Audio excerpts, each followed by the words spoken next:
Well, anyway, so we're gonna do this episode because recently they announced. Well, so I think it's the announcement of Dall-E 2 is really the big one, because when they announced Dall-E 2, a lot of people got some serious attention to kind of image synthesis with machine learning. Because before, I guess before it was just like it like identified numbers for a moment, and then 5 years later it's generating like full-on images that have never been created before, and people are like, "What happened? How did they get from that to this?" And funny enough, like moments later, Midjourney became popular. Right. So it's kind of like they all happened at once, and it's like what went on here, and So we're gonna do kind of an episode, kind of talking about it a little bit and like what happened. And like none of us are experts, but me and I was working visual effects. We kind of are in that world a little bit, where machine learning is starting to intrude itself into image generation and image synthesis and all that jazz. And then Stefan was also here. Do you want to explain like kind of exactly what you do? Yeah. So everybody knows. Because I don't even know exactly. Well, first of all, I know, Osvaldo through family, but what do I do? I am currently doing my PhD in reliable deep learning. So I basically am doing research in deep learning and trying to make it more reliable. So I don't specifically work with image synthesis. I actually work more with privacy preserving deep learning and issues of explainability, where it's about explaining why neural networks come to their decisions. And yeah, but obviously everybody in AI, follows the stuff on the side because, the people that have seen the pictures, no, you just can't ignore it. So I think from like researchers to kids, anybody who gets their hands on it is just, drawn to it. Yeah, because it's so because it's such it's so bizarre and it's scary, right? Because the first thing that everyone's like, okay, like I had friends immediately contact me for illustrators, and they're like, okay, yeah, my job's gone. Like that's it, you know what I mean? You could just kind of like type out some nice sentences and then poof, you have images.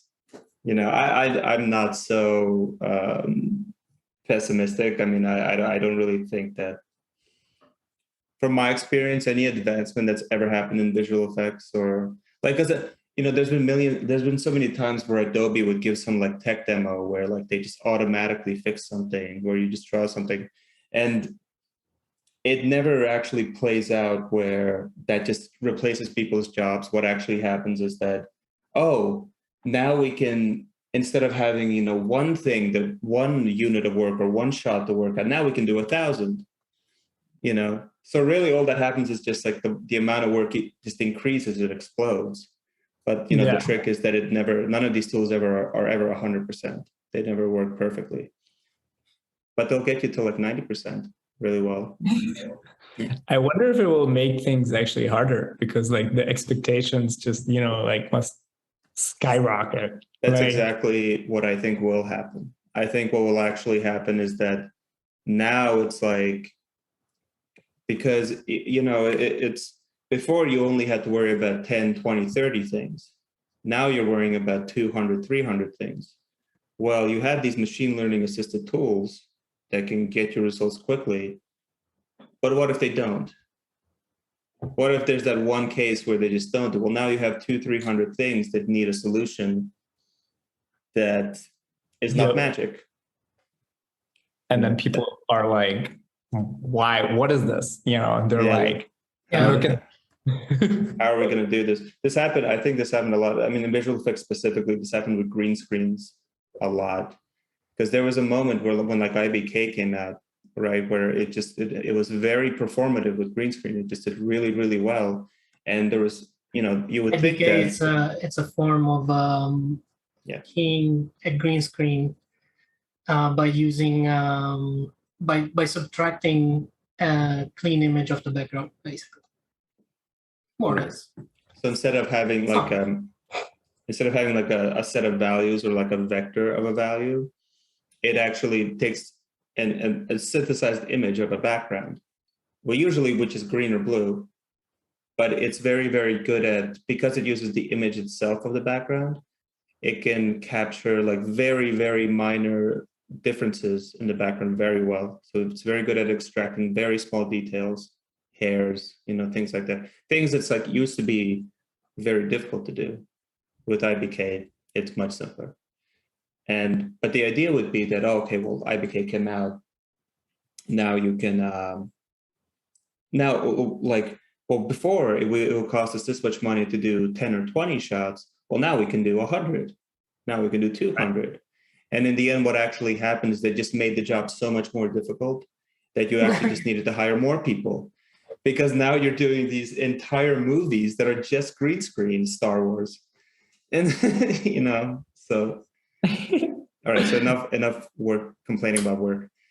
So you mentioned neural nets. That's actually kind of in my notes. That's the first thing, right? Because a lot of these things that came out, like Dall-E, Disco Diffusion, Midjourney, these are actually applications built on top of, a bunch of models, a bunch of different kind of other pieces of software doing various tasks to get you to a result.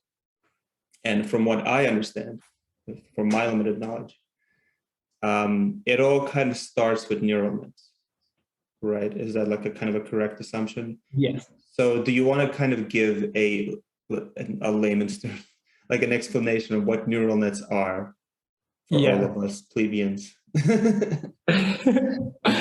So neural nets are certain machine learning models that are inspired by the brain. Actually, you'd call them artificial neural networks, which already in the name artificial neural network gives away that it's inspired by the brain, where we have neurons that are connected.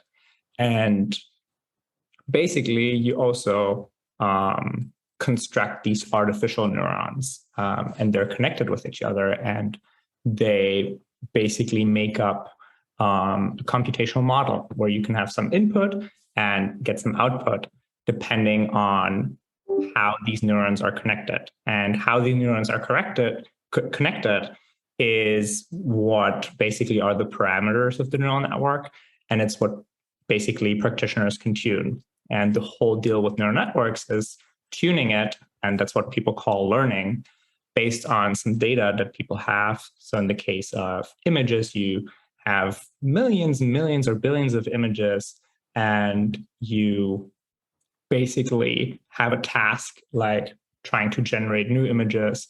And in a smart way, you basically tune these parameters to achieve your task. But to be quite honest, what people also kind of have to realize, these neural networks are just really complex and big. So they're basically, when you have a complex task, you can have billions of these parameters, like in Dall-E.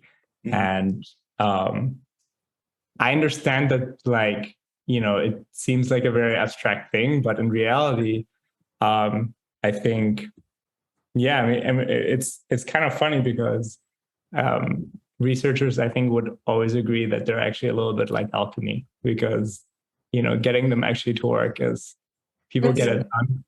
That was one of my questions. There's so many parameters. Is there anybody that actually knows what all the parameters do? No. It's just random. Yeah. It really is. It's such I remember the first time I even heard of machine learning. That was one of the things that just totally boggled me. It's like, you're operating in a black box. We have no idea what it's actually doing. Yeah. We kind of just. Yeah. Yeah. So Skynet, right? We actually don't know what it's doing.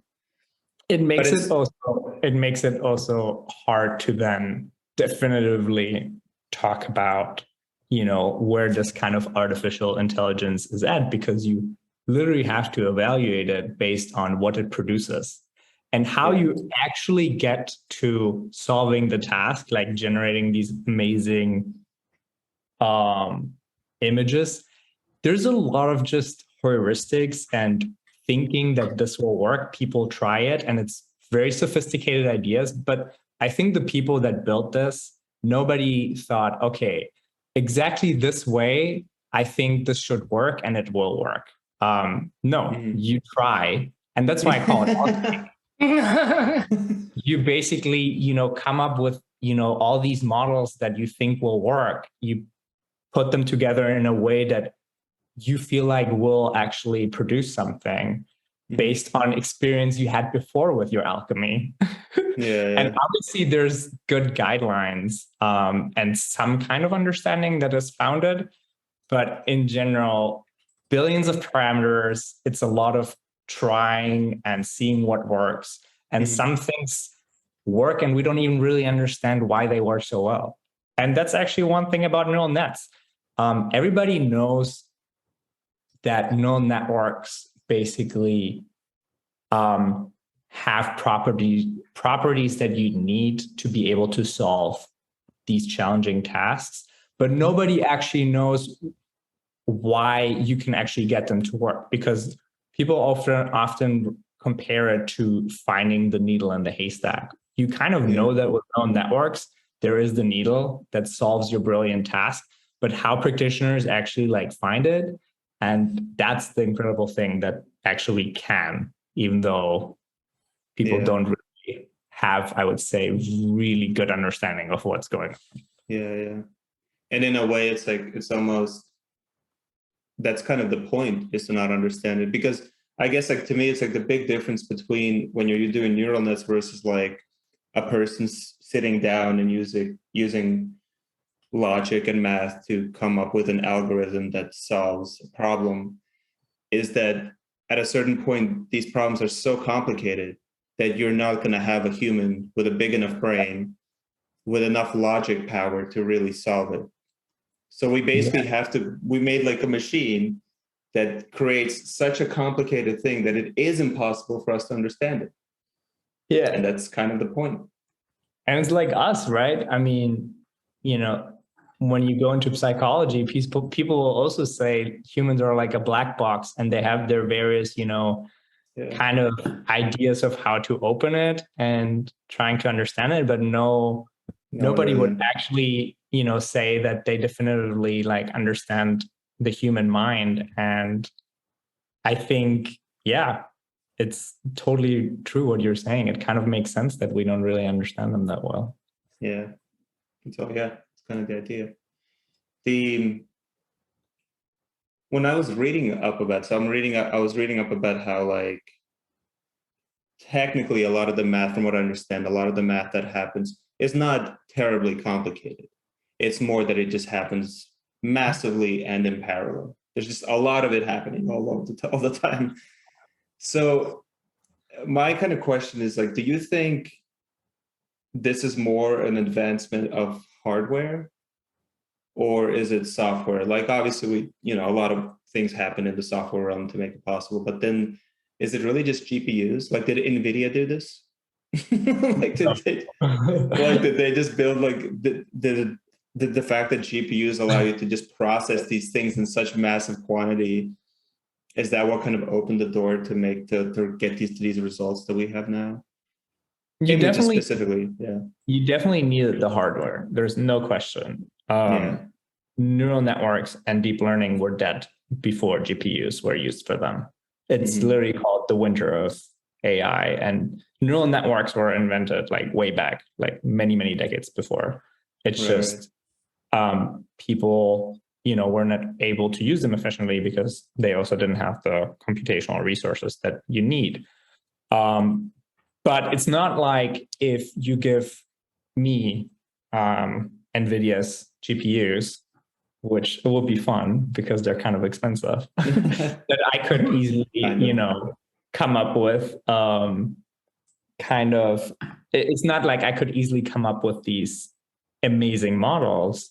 So there's definitely research being done in machine learning, in the modeling aspect, that has advanced stuff totally. So it came in parallel. So only because of the hardware, people were giving it, were coming up with these new techniques. But what is true, what I said earlier, is that often these techniques are not necessarily, people do not necessarily understand really always that well why they work so well. So people usually have a feeling, but there's still a lot of alchemy in it, I would say. Yeah.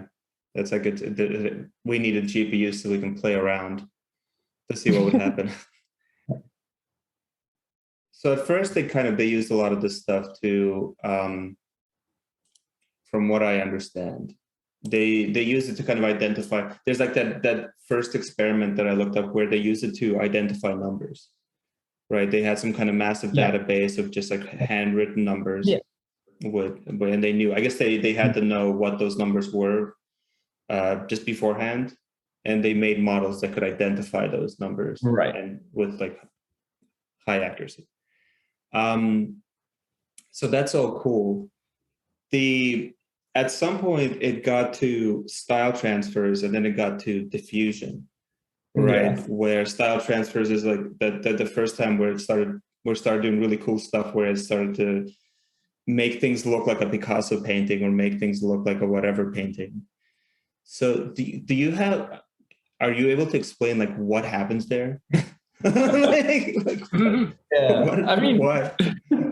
How does it do that? How do you go from saying this is a number 9 to painting, I don't know, New York skyline in Van Gogh style to having an avocado chair being synthesized? The fact that it knows the style, right? Like the way I understand it is that it somehow establishes a difference, right? Yeah. Like it is that if it. Yeah, I can try to go into it, because I think this is great to talk about, because it also shows how rapidly things improved. Like literally out of nothing, I think we started to have very impressive image synthesis results, or however you pronounce it. I'm not, native speaker. Synthesis. But even native speakers struggle with some. English is a funny language. So basically, nobody here is a native speaker, so I'm not even gonna pretend that I'm not a native speaker. I just pretend. I'm just very good at pretending to be. Okay. Good. So I'm in good company. So the thing is, I guess, how do I say this? I think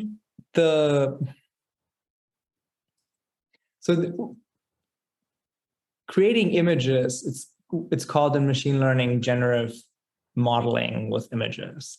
And there are very specific kinds of models that use neural networks to generate these new images, right? Because the trick is, or not the trick, but the task is to create an image that no one has ever seen before, right? Like a face of a human that doesn't exist. And there was really, I would say, a breakthrough in 2015 or something, when they introduced generative adversarial neural networks. And I think people were surprised. And I think this is actually an interesting moment of kind of people trying out stuff and not knowing whether that will work, and then people actually being surprised. So this was a model that was, I think, introduced by Ian Goodfellow. And if I recall, he was himself, I don't know if this is true, but this is what I heard, that, he had this idea late at night when he went to a bar or something. He tried it out himself after discussing it with friends of his PhD program, and they thought it would never work. And they actually were creating these new images that looked somewhat realistic. And at that time, I guess, creating new images that look realistic, neural networks were not, in 2015 or 2014, were not good at it. And people were already impressed, or would be impressed with, blurry kind of small stuff that looks like a dog. that isn't necessarily in your training data set. And the way he even designed that model it was cool, but it was like a stretch. If you told me, it was like, are you actually going to get this to work? And it turned out to be, I think, a big game changer, because people got so excited that neural networks can generate images that no one's seen before, even if they're still blurry, that so much research went into this. You're seeing so many papers with generative adversarial neural networks, or GANs, that I think this research field of image synthesis became really big. And these GANs were basically the go-to for a couple of years for creating realistic images. And around that time, 2015 or I think 2016, there was also this first paper that did this style transfer, which was amazing. I remember it because, there's nothing cooler than, taking a picture and painting it in, I don't know, some cool abstract. Yeah. Well, it was like cool. Yeah. like, and what? Exactly. And what's so cool is that it's, it doesn't take a long time, it was, you pick, basically at that time, what it did is you picked a content image, like a picture of myself, and a style image, which was, for instance, a Picasso painting or a Van Gogh painting. And then there was an algorithm that used neural networks implicitly to basically create an image that matches the style of the style picture and the content of the content picture. So it was actually not an AI that generated, basically me with like the style from Picasso, because you couldn't tell the AI literally in text, take this picture and, paint it in Van Gogh. It didn't understand language and pictures together. You kind of really you kind of really had to use an algorithm that tried to match the style and content in a new image. And it implicitly used a neural network. And it wasn't as impressive as what we have now, because now you can literally say, okay, make a 3D render of a dog on, I don't know, a space shuttle landing on a moon. And it understands it. And that's a big difference from matching style and content. And it's only like 5 years in between. And that's what I think is so crazy, because it was already cool what we had with style transfer, but then all this research that poured into generating, these realistic images just exploded, and it accumulated, I'd say, with, Dall-E, and now the follow-ups that are just crazy. Yeah. And so on. So what is the biggest benefit? Like, I understand like I kind of understand what diffusion is, right? So you kind of start with noise and it moves pixels around until it satisfies some kind of rules, right? Is that accurate? I mean, I think, okay, so you're mentioning diffusion, which is, the generative model that, Dall-E 2 and so on are now using, and it's, it seems to be like from my study of the history of this, like there was something happened when diffusion came along. And exactly. Diffusion is interesting. So there's a couple of different models to generate these new images. And I mentioned generative adversarial neural networks because I think that's what people got really excited. Diffusion came in and is different. It's kind of similar, but it's different. And one thing that is crucially different is it's actually better, I think, at creating more realistic looking images. And I think part of the reason is that it kind of operates in a more gradual way. So it literally has these steps where it gradually makes a picture more realistic. And I think roughly speaking, because you mentioned noise, the idea is that you basically have an image that is clear, a training image from your data, and you can add a little bit of noise, and now you have a noisy image. And you can do the step gradually, where you gradually, step by step, add a little bit of noise, but then you can try to use neural networks to try to reverse each step. And the idea is that by trying to reverse the step, a neural network basically learns how to go from complete noise to something that looks more realistic, or something that looks like an image. And because it's stepwise, the neural network kind of has a chance to operate on a finer level. And these other models often don't have these steps where you go from one image to, an image that looks more realistic. So how does GANs operates instead? How do GANs operate? So GANs. So I think I'm not going to say the whole thing because it's too complicated for me to pronounce. GANs are similar in the sense that you also work with noise. You start with noise. And what's really, GANs are, I would say, like, I don't know, a little bit, it was kind of the poster child because it created these cool, images. And now it was overtaken by diffusion, but also the way it works is just really cool, and it's kind of easy to explain. Basically, in GANs, it's kind of like a game between someone who's trying to, how do you say it? You basically have a generator, which kind of takes the role of somebody who's trying to fake something, create fake art. So this generator sees some noise and tries to convert this noise into a realistic image. And at the beginning, when it doesn't know how to do that, it will create something that's shit. It doesn't look like a realistic image. But then there's not just the generator, there's also a discriminator, which is kind of like, I don't know, the police, trying to determine whether this is a fake painting, fake image or not. And this generator creates something and tries to fool the discriminator, the police or whatever you say.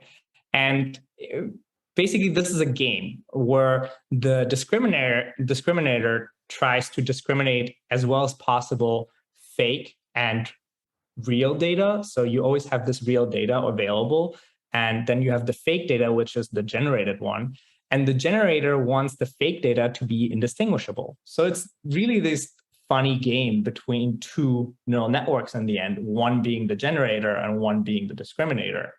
And the thing where it's different is this generator, which also uses noise to try to convert noise into something that looks realistic. The thing is that it's one big black box that doesn't have these gradual steps related to a single image. And I think this is why, from my understanding, diffusion models were able to produce even more realistic looking images, because they just work stepwise by gradually adding a little bit of noise to an image and trying to reverse that operation.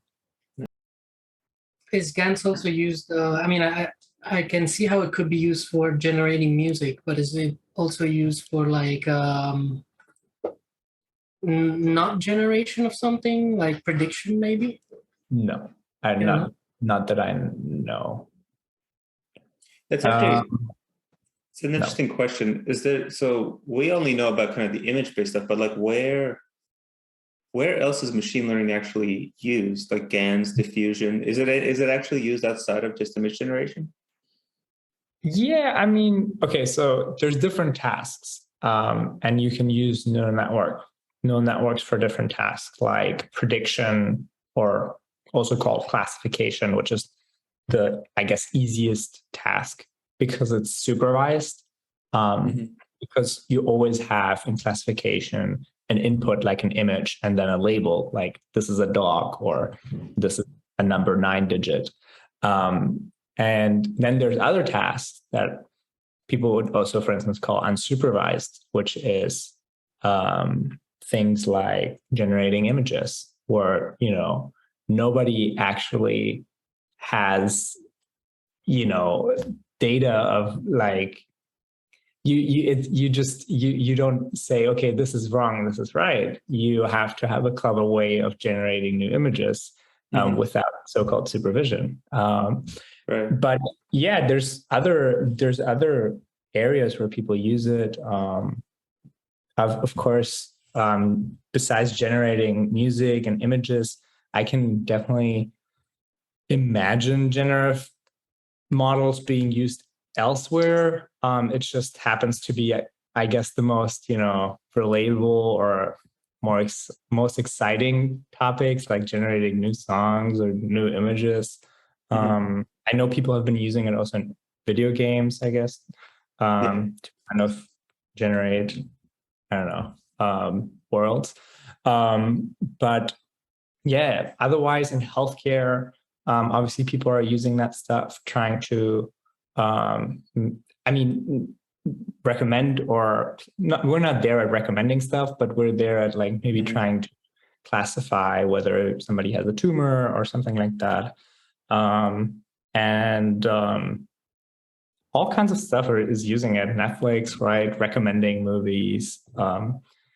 Obviously, your social media feed. Oh yeah. Heavily optimized. The dark side. Exactly. It's heavily optimized to keep you on the phone no matter what. And yeah, well, you'll have it all. Like you have also super complex tasks like autonomous driving, where you basically control a lot. So yeah. So that's actually like that's my next thing. Well, I have it in my notes. It's marked as Dall-E and Imogen, but really, I think what my question there is that so Dall-E is open AI, right? Yeah. So I'm assuming that's open source, like it's pretty much accessible or meant to be accessible to the public. I know that Dall-E too. What's that? They didn't. Yeah, that's why they're called OpenAI. But as far as I know, they didn't release Dall-E source code. They have like a mini one. I'm not sure. But yeah, but it's meant to be open. Yeah, that's why they're called open. Yeah. Well, because that's part of it. So like the part of my question, from what I understand, they're very hesitant about releasing this stuff because of abuse, right? Yeah. Because obviously, you can generate images of like people doing things that are so convincing that you really would not be able to tell very easily what is real and what's not. You could, deep fakes it. There's a lot of kind of ethical issues that are involved with this stuff. Yeah. Then you have Imogen, which from what I understand is like Google's idea of Dall-E, right? And I guess my kind of question is that like, what are the ethical problems with having like a big, massive corporation like Google with such sophisticated machine learning technology that's completely privatized? Or is there a problem with it actually being open? Like maybe it should never be really accessible and it should only stay proprietary. Yeah, that's a super tough question that I think everyone can say something about.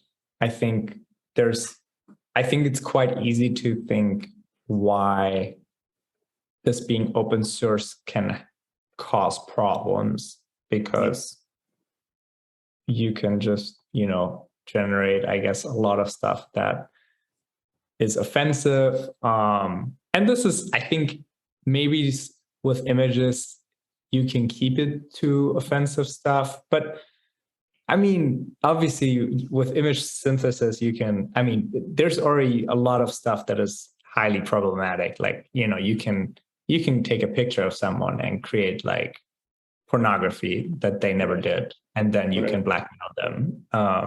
That's already being done and is horrible. And I understand that, everyone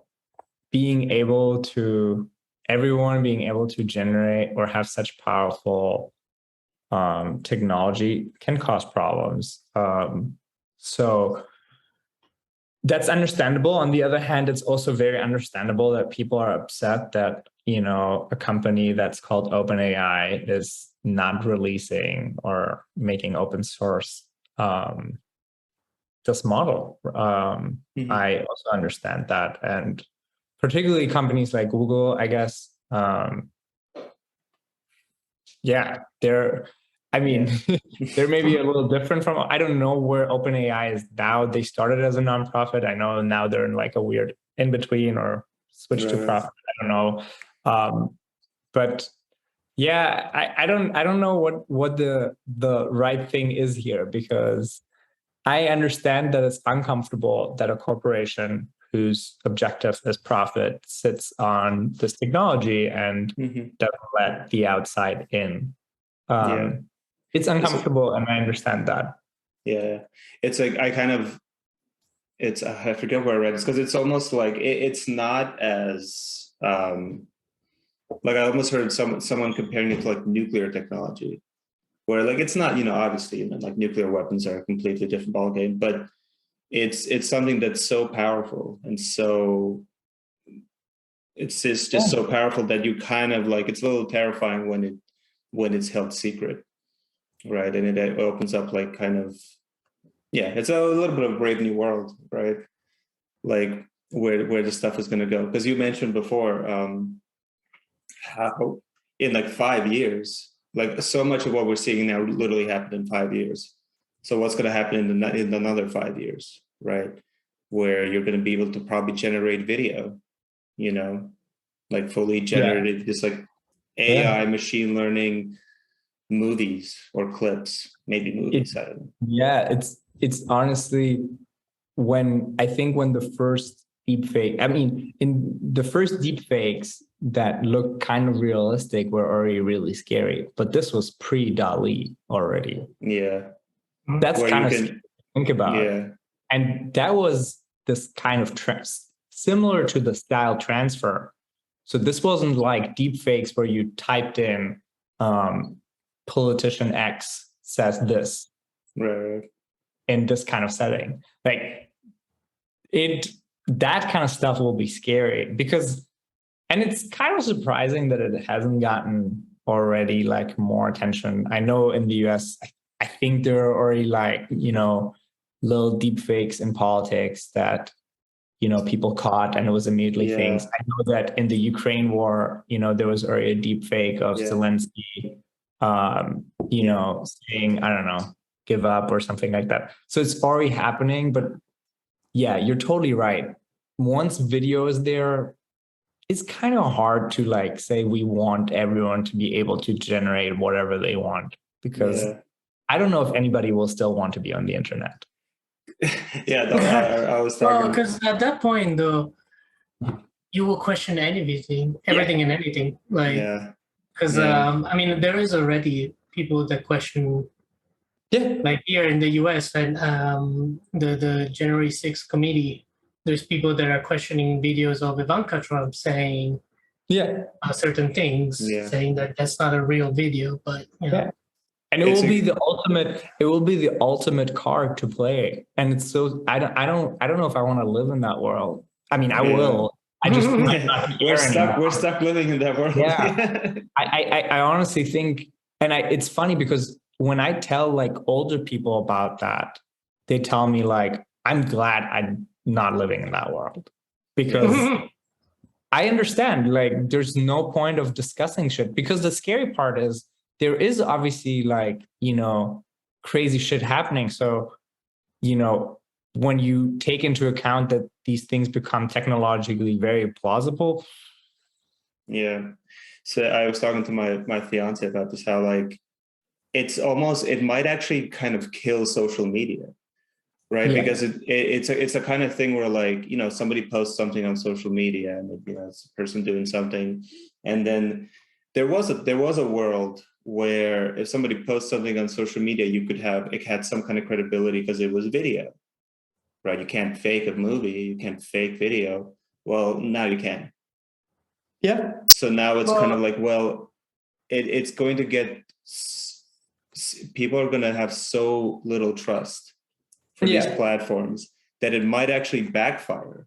Yeah. Where people are going to be like, I don't want to be involved with any of this, because it's just like, I feel like I'm just being lied to all the time. Yeah. And it's exhausting. I think it might be worse than social media. Like, imagine like all the legal ramification, like when you have like what kind of evidence are you providing for anything at that point? Yeah. Because it could be fake evidence. Like, well, in law, maybe we'll have an AI to figure it out if it's fake or not. Yeah. Well, that exists. That yes. That was. But it will have to be even more advanced at that point. Then there's going to be someone's going to make a model to fight that model, yes. And then we're just going to live in a completely disassociated world where like we don't know what's going on anymore. I also think that's really crucial to say. There are obviously people that are doing research into making sure that we can still say whether something was real or fake, and I'm sure that people will develop technology to do so, but it will not change the fact that the mass will have to deal with knowing that you can't tell just by looking. And you have to actually trust an authority. And that alone is, again, bad enough. If you have to trust an authority to tell you whether something is real or wrong, that's tricky because authorities have done some shit.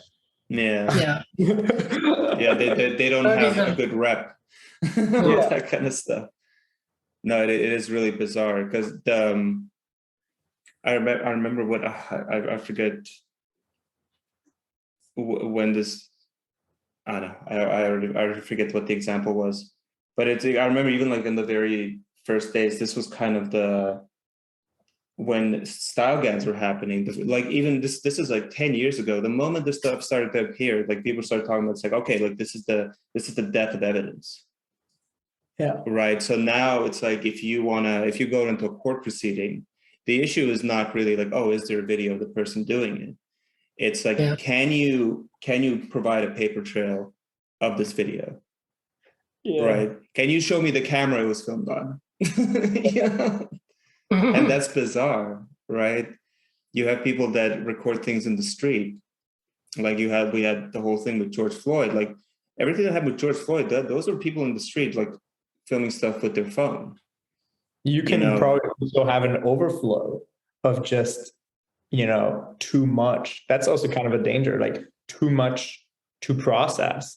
Like what if you have millions of such things that have to be processed by someone?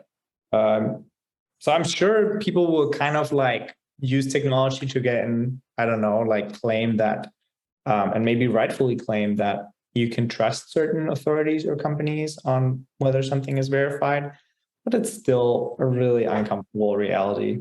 Yeah. And finally, I wanted to share that with you. I don't know if you thought about that or it's just me, but one of the first things I actually thought of when I saw Dall-E was I had to do a lot of like homework in school. A lot of people have to do a lot of homework. In 5 years, I feel like there's going to be a browser where you literally put your homework assignment and it just solves it. It just solves it. Yeah. That would have been my dream. Absolutely. So it's that's such a good point, actually. Like, what's the future of homework? Yeah. What's the point of homework? There's already apps that solve mathematical problems just by taking a picture. By looking at them. Yeah, I think Google made that actually. Cool, I think Google Lens does that. Yeah. I could try. I don't have any math problems. I know there's specific apps that do that. That is pretty crazy because you just write your mathematical formula and it gives you all the steps to the solution. Yeah. I mean, what's a math degree? Yeah. Yeah. What is it? I mean, I guess somebody has to understand how to formulate the theory, problem. I guess. Yeah. Right. Even when you say like, what's a math degree? So I studied math, and I remember a couple of years ago there being the discussion, is AI ever going to replace a mathematician? And people that did math in school did kind of different math from mathematicians at a university, where in math in school is a lot like cooking, where you kind of get a recipe of how to do things, how to solve equations, or it's very much like a recipe that it's pretty easy to actually automate. Right. But mathematics in the university, it's a lot more of a creative process. And sometimes also discovering interesting new maths. The people, the great mathematicians and all, they discovered actually stuff. That's why people were like, AI is never going to do that, because it's actually ridiculously creative in a process. And now I feel like people said that about images. Yeah, people said that about images. And now I would definitely not say that in the next 20 years, we're not going to be surprised that some AI is going to, you know, spit out some text that is actually a discovery of a new interesting math You thing. just have to, if you figure out how to give it a problem, that it can go but through. This stuff is already, you know, this stuff is already happening because it's, I mean, I don't know if you like, I'm not very deep in that conversation. And it's kind of like tangent to like this Dall-E thing, but also there was this Google researcher, right, that was an AI ethicist at Google, and you know, this AI was saying it was sentient, or however you'd say. Oh, Lambda, yeah.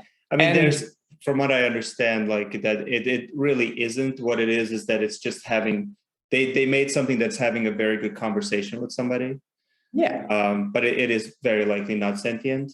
But the problem is it's about not being distinguishing it. Right. Because it's clear that at the end of the day, it's just a program of zeros and ones that literally you can write down. The magic is that we ended up finding something that imitates consciousness. We don't understand well what consciousness is, but we can imagine something being able to imitate it by giving the right scary answers, like, please don't shut me down. Right. Exactly. Give me a lawyer, bring me to your government. Like the ultimate automaton. Like that shit is possible. It's just scary and weird that we find that kind of program. And these kind of results, the images, the super convincing text responses, they are, to me, a very clear step that in the next years we're gonna be able to tell. You won't be able to tell, and then it's a question of how much data you have to kind of make these systems imitate intelligence. There's somebody, I read like a pretty good thing where, and this is actually has to do with rendering in visual effects, where this is kind of an old topic now, but kind of before real-time rendering, there was this discussion between plausible reality and physical reality. So you make a plausible renderer, it doesn't actually care how photons work or how anything works in the real world. It's just trying to get the stuff as quickly as possible, and so that it looks real. It doesn't have to be real. It just has to give the impression. But then there's like real physically based renderers that will really just like churn forever, but they will, they'll do refractions, they'll do like very complicated subsurface scattering, the difficult things that will look real. And, you will spend years rendering a scene. Plausible rendering won out because it's production ready, right? If you're trying to get stuff done and you're trying to make money, you're not going to care if something's actually physically. And I always kind of thought that relates to AI very well. I don't think we're really going to care if an AI is really underneath replicating how a human behaves or thinks. It's not literally going to have a neural net that's equal to a brain, but it's going to make the impression of. As long as it fools our senses. As long as it fools us, it's AI. Yeah. That's such a good analogy, because it will. There's literally, I don't know, but there's literally like research into these tiny things that give it away that it's fake, and it's kind of like in the rendering, where in the detail it's not realistic. Right. But who cares about detail? You might need a freaking another neural net to be able to get the detail. Right. That gives it away because we can't spot it. Well, and then it got, essentially the battle was won with real time, right? When real time rendering started happening and people realized like, oh, okay, we can literally get results in real time. So that's it. No one's going to even try to really focus on, I think like Arnold, like there's some renderers that they're still kind of holding to their guns a little bit. but no, they're not going to do it. And they're going to switch to real time as well. And I have a feeling it's going to be similar to that, where we're never, it's funny because it's like, in a way, we're never going to have AI really, but like, we kind of don't want to. We just want like the idea of it, right? Like just kind of like, we just want the impression of AI, which maybe is a good thing. Maybe it's good that we're not literally creating artificial intelligence that could like totally surpass us. I feel like this is very close to cloning, kind of, cloning humans. It is cloning in a way. Yeah. Like we should establish, what is ethical to do. How far can we push this thing before we say like, this is not right, like we should not go this far. I think self-driving is giving like a good example of how it's going to play out, because the moment self-driving started happening, insurance companies were like, okay, who's liable though? Right? Like whose fault is it when something goes wrong? And that's where it's going to play out, where someone's going to make AI. It's like, well, what if they tell somebody to do something that hurts them? Whose fault is it? And that's when technology companies are going to be like, oh, okay, cool. Yeah. No. So we're going to let you know that it's an AI. You're going to sign 20 things to make sure that you know. And I don't know if this will happen, but I think the conversation will also go towards, who's liable? But hey, we can provably say, I don't know, accidents happen 1,000 times less. And then it's going to be like, let's do it for the greater good, because statistically it's better. And I think this is how people will argue AI. Like, I know it can be fucked up and do some fucked up shit, but trust me that on average you're better off if we have it. I think this kind of conversation we'll have, but then it will also probably be really messy, like social media, where you'll have your people say, I can do amazing things with this, my business depends on it. And then you have people that rightfully will argue, look what it did to mental health, look what it's doing to kids, and so on. Like I can't wait until it gets into medicine, really, because it's going to be this, right? Like when a machine learning model can determine whether you have cancer or whether you have a blood disease, whether your blood work is this or that. And then it says that like, oh, this is the prescribed treatment.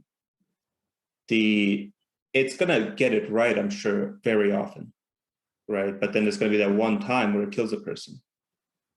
So what do you do there?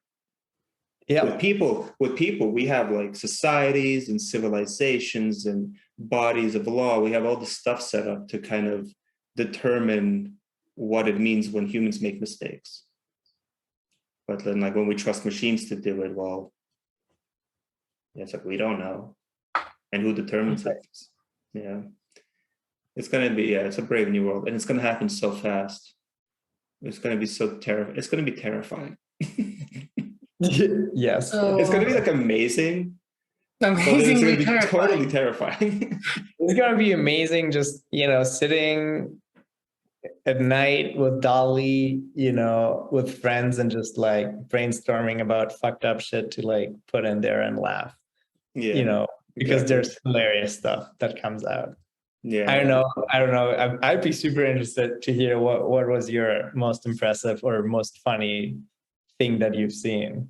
The funniest thing I've seen, I actually, when I played with Dall-E, a lot of my results weren't super good because I was doing like lame stuff. I was trying to have it like draw a blue orange.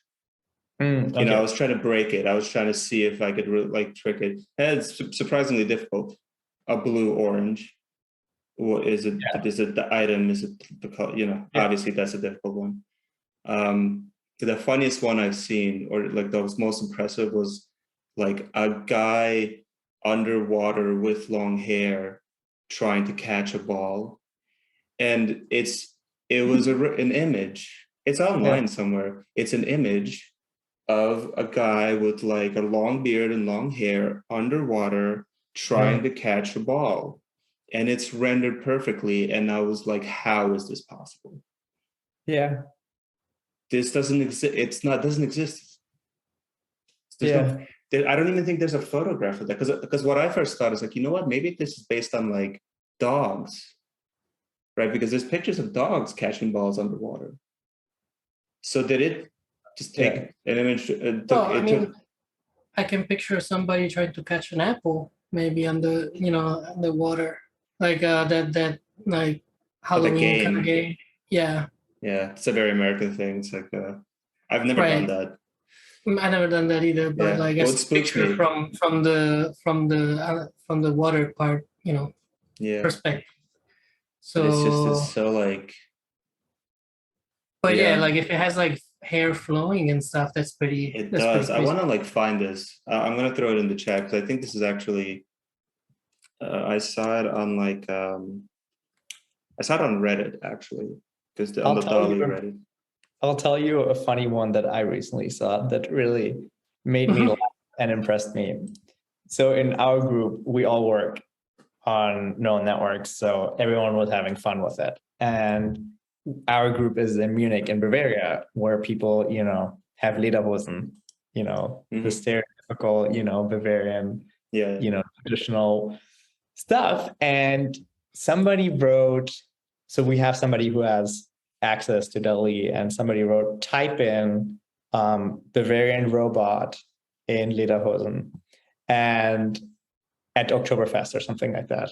And it was this like robot with a beard, and he had Lederhosen, and these Lederhosen were kind of integrated with him as a robot. So it was like Lederhosen that had literally integrated a display into the gear, which was hilarious.